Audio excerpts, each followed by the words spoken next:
mener un autre combat. Wow. Disons un combat politique. Exactement.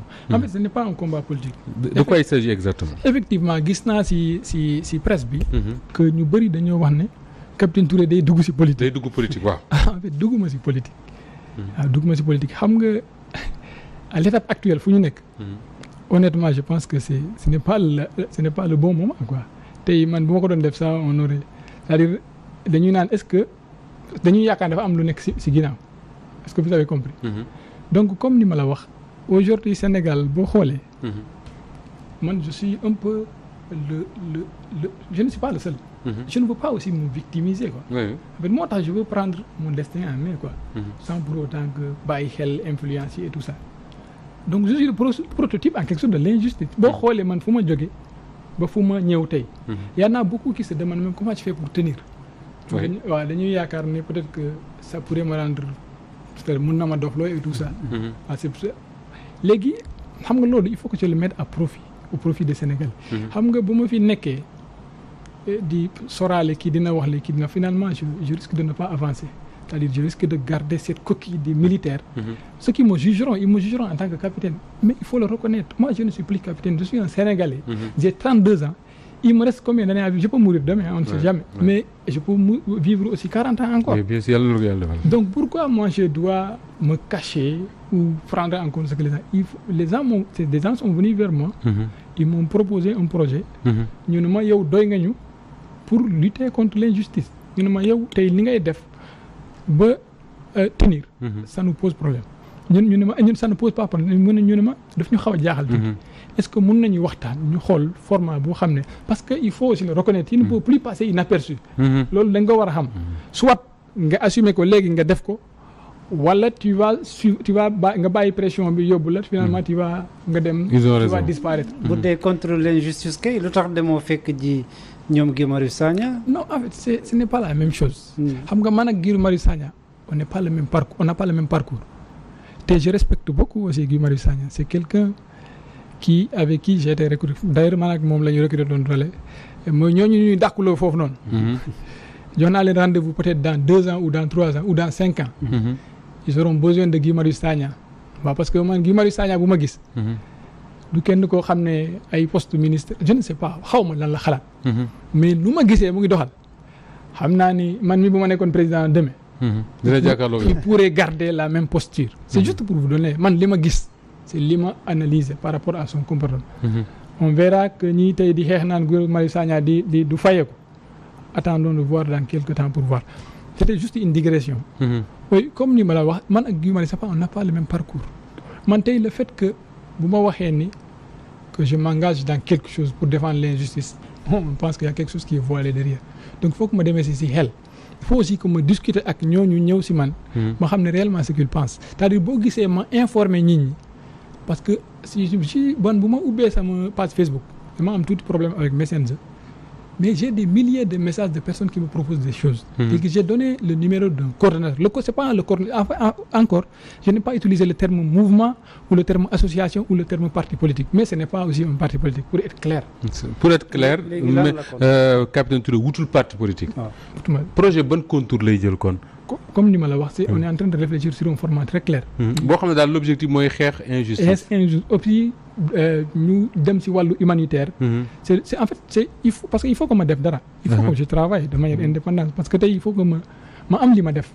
en fait je sais que ça. autrement dit sortir de l'ombre. xam ne amatoo choix wu dem sa liggéey ñëw ñibbi. boo dee dox ci mbedd bi dinañ ne ma nga ne. ma ngi ne ça moom je n'ai plus choix te donc foog que je sorte de l'ombre. comme ni ma la wax sénégalais yi. On est nombreux. Les avis sont les avis divers sur les personnes. loolu amul problème mais am na si ñoo xam ne yaakaar nañu ne. tey mun naa jiite loo xam ne mun nañu xeex injustice di def ay quelques actions humanitaires. ay des amis des sympathisants des partenaires.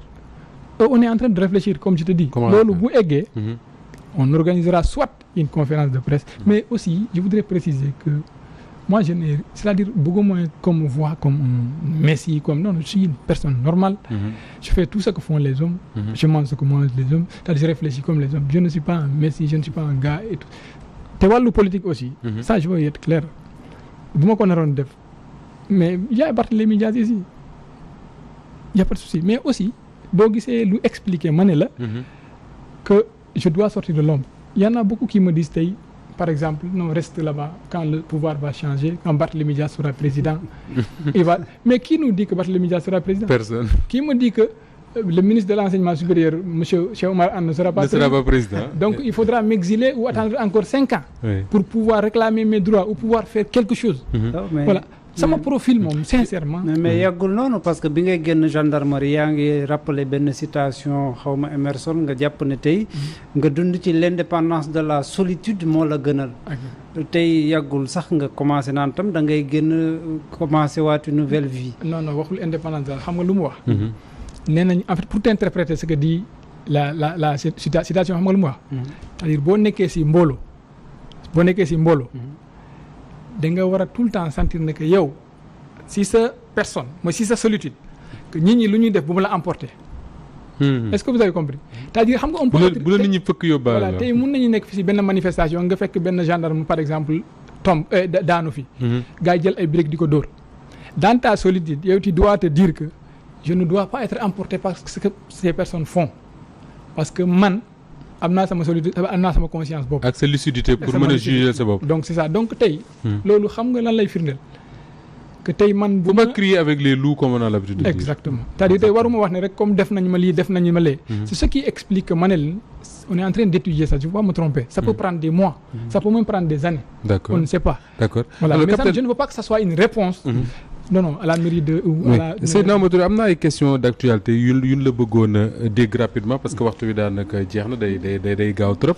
mais est-ce que avant may ñëw ci loolu ci suñu commencement waxtaan ñu ngi doon wax rapport bu gendarmerie defoon un rapport interne.